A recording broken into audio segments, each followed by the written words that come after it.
Bonsoir, bienvenue sur le plateau de Ce soir ou jamais. La Cour d'appel de Versailles a donc imposé le démontage d'une antenne relais de téléphone mobile. Une première qui relance évidemment le débat sur le principe de précaution. Principe de précaution qui, je vous le rappelle, figure dans la Charte de l'environnement, donc dans le préambule de la Constitution, ainsi que dans plusieurs traités internationaux. Je vous présente tout de suite mes invités. Jean-Didier Vincent, vous êtes neurobiologiste, professeur à Paris 11, membre de l'Académie de médecine, président du Conseil national des programmes au ministère de la Jeunesse, de l'Éducation et de la Recherche. Vous êtes l'auteur de nombreux essais comme La biologie des passions et Voyage extraordinaire au centre du cerveau. Guy Valencien, vous êtes urologue, professeur à Paris 4, membre de l'Académie de médecine. Vous êtes l'auteur de La révolution médicale avec d'avant Thurs et Bonsen et plus récemment de La santé n'est pas un droit. Rufus, vous êtes acteur en ce moment à l'affiche d'Avant la cérémonie, une pièce de Naïm Katan que vous jouerez les 7 et 8 avril au théâtre de Saint-Maur.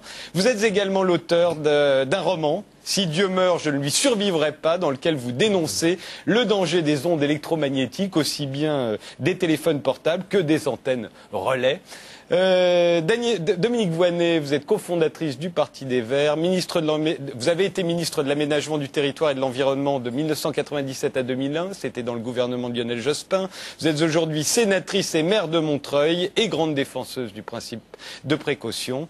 Enfin, François Ewald, philosophe, ancien assistant de Michel Foucault, vous êtes le président de l'Observatoire du principe de précaution. Vous avez d'ailleurs publié le principe de précaution qui vient juste d'être réédité. Alors, ce principe de précaution, on en a parlé pour le démontage d'une antenne relais, mais on en a parlé plusieurs fois. En tout cas, on y a fait allusion dans l'actualité récente. Je vous propose une petite compilation, au moins 3 sujets où il était question du principe de précaution ces dernières semaines. Hier, la justice a donné raison à 3 familles de riverains. Bouygues Télécom doit démonter son installation sous peine d'une astreinte de 500 € par jour. Argument retenu par la justice, l'incertitude concernant les risques pour la santé. On a une fille qui a des crises d'eczéma aigu.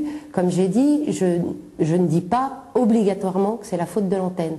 Mais quand on a une antenne à 3 mètres de son jardin, on se dit, est-ce que c'est la faute de l'antenne? Est-ce qu'elle aurait de l'eczéma si on habitait plus loin? Léger, transparent, incassable, et si le biberon en polycarbonate était aussi dangereux pour bébé?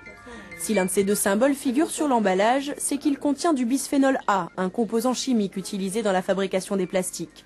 Problème, sous l'effet de la chaleur, le BPA peut migrer dans le lait ou les jus de fruits et donc être ingéré par l'enfant. D'après l'Agence européenne de sécurité sanitaire, le produit serait inoffensif en dessous d'une certaine dose journalière. À ce jour, l'Agence française de sécurité sanitaire des aliments se fonde sur l'avis européen. Il ne voit pas de danger réel pour l'homme, mais continue d'étudier l'ensemble des informations. Depuis janvier 2008, la France applique le principe de précaution. La culture de Mont 810 est suspendue sur son sol. Le rapport favorable de l'AFSA change-t-il la donne? Nous fournit-il une nouvelle information scientifique? Non. L'Agence de sécurité des aliments a compilé des études déjà existantes et en a tiré une conclusion. Aucun élément ne remettrait en cause la sécurité sanitaire de ces maïs. Que sait-on vraiment du risque lié aux OGM? Rien de définitif. L'argument de Monsanto est simple. Son maïs OGM pousse sur des dizaines de milliers d'hectares en Europe, au Brésil, aux États-Unis, depuis 11 ans. Aucun effet sur la santé n'a été observé. Alors, prend-on trop ou pas assez de précautions? C'est la question qui est posée. Alors, dans le cas de l'arrêt de la Cour d'appel de Versailles sur les téléphones, sur les antennes de téléphones portables, la question qui est posée est très singulière et assez nouvelle. C'est qu'on dit, on ne sait pas quelle est la dangerosité des antennes elles-mêmes. Mais le tribunal dit, le fait que des personnes soient placées dans un environnement où elles aient un doute, une incertitude, une angoisse même, est susceptible de leur créer une angoisse. Et il n'est pas normal qu'elles vivent angoissées. Et donc, il faut démonter l'antenne. Et donc, le tribunal reconnaît un droit à ne pas vivre angoissé. Eh bien, face à la décision publique, eh bien, un individu, au nom de sa, comment dire, de son nouveau droit, finalement, à vivre non angoissé, donc du point de vue subjectif, peut remettre en cause la décision publique. De telle sorte que, au nom du principe de précaution, ce qui était fait, je crois que Dominique Voynet me l'accordera, pour que précisément dans ces situations, l'autorité publique puisse trancher, selon certaines procédures, eh bien là, c'est le point de vue de la perception, en quelque sorte individuelle, qui est susceptible de l'emporter. Alors, Rufus ? Alors moi, je vais prendre un exemple concret. D'abord, j'admire ce juge qui a pris cette décision contre Bouygues Télécom parce que c'est s'attaquer à Goliath. Hein. Il l'a fait. Alors, le feu est au vert, je suis parfaitement dans mon droit, je vais passer. Mais, par précaution, je regarde quand même s'il n'y a pas un gros connard à gauche qui va me tuer. Voilà. Pour moi, donc. C'est à droite, un gros connard en général. Il est formidable. Vous voulez me montrer votre droite en plus, hein, excusez-moi, mais. Oui, parce que bon, c'est ça. Alors, moi, je suis d'accord pour l'usage du principe de précaution pour la bonne raison que la science ne sait pas tout aujourd'hui. Ça veut dire qu'à un moment donné, la science ne sait pas tout et il faut quand même se méfier. Voilà. Mais la science ne sait jamais tout.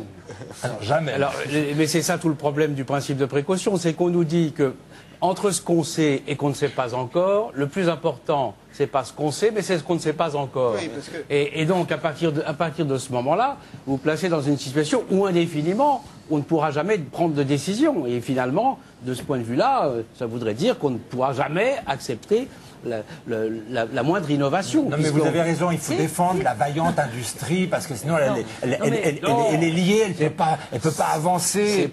Tant pis si les gens crèvent. Non mais le monde il est compliqué. Il n'y a pas le bien et le mal. Et donc on est amené à raisonner et à admettre la complexité. Si on prend l'exemple des antennes relais, on peut se dire je veux pouvoir effectivement utiliser mon téléphone mobile ou bien je ne veux prendre aucun risque et je refuse ces technologies. Mais ça c'est déjà un monde trop simple parce que la réalité c'est est-ce que ce qui m'intéresse, c'est d'utiliser mon téléphone mobile ou est-ce que j'ai besoin de pouvoir télécharger mes mails à tous les points du territoire? Et est-ce que c'est normal que je puisse exiger un niveau de qualité tel que je puisse aussi télécharger des matchs de football et des films et des publicités, etc. etc. Parce qu'en fait, le débat a changé de nature à partir du moment où on ne s'est pas contenté de vouloir téléphoner, mais où on a diffusé les technologies 3G, UMTS, qui ont conduit à installer des antennes beaucoup plus puissantes et beaucoup plus nombreuses que par le passé. Et donc, l'arbitrage, c'est pas tout blanc ou tout noir. C'est de quoi est-ce qu'on a vraiment besoin et quelle est la nature du risque qu'on accepte de prendre. Est-ce que c'est admissible, par exemple, de dire on a besoin de téléphoner, mais on n'a pas forcément besoin de télécharger les matchs de foot et on peut peut-être accepter des antennes un peu moins puissantes, notamment à proximité des établissements de santé, des écoles, etc. Jean-Didier Vincent. Oui, moi j'écoute toujours avec, pas ravissement, quelquefois avec agacement un peu, les discussions sur le principe de précaution. C'est comme pour les corridas, vous savez, ça fait des trucs sur lesquels on discutera toute sa vie avec des gens qui sont pour ou des gens qui sont contre. C'est bien, Madame la Ministre, vous avez parfaitement bien parlé, vous êtes une professionnelle de la précaution. Nous aussi, dans le fond, moi je faisais partie pendant 10 ans de l'INRA, qui est un comité d'éthique, qu'il a appelé comité d'éthique et de précaution. Vous voyez, le terme de précaution rentrait dans les appellations. Autrement dit, la précaution est devenue une notion tout à fait nouvelle et tout à fait complexe, effectivement. Et vous avez posé, pour la définir, 5 questions. Madame, j'aurais été incapable de répondre à aucune de vos 5 questions. C'est ça le problème. Vous êtes très clair, c'est parfait. Mais c'est des questions que tout le monde approuve, mais personne n'est capable de donner une réponse. D'où une surenchère dans la recherche de la précaution, une crainte qui paralyse, et partout, le principe de prudence est bien surpassé, et partout, on prend des précautions, qui sont des précautions beaucoup plus d'ordre administratif, parce qu'on sait à quel obstacle on va se heurter. On fait toute une série de simagrées qui retardent la mise sur le marché des bons médicaments. Donc, dans la pratique, on ne le fait pas. Mais on ne le fait pas. C'est-à-dire qu'on s'est extrêmes. focalisé sur ce principe de précaution. On a fait l'erreur colossale de mettre ça dans la Constitution. Plus ou moins. C'est-à-dire qu'on le met dans les mains de juges J'ai rien contre la justice, hein. Mais enfin, c'est pas toujours les gens les plus qualifiés. J'ai l'impression que les citoyens, s'ils ont tendance à user et abuser du principe de précaution, c'est d'abord parce qu'ils ont le sentiment que des décisions sont prises sur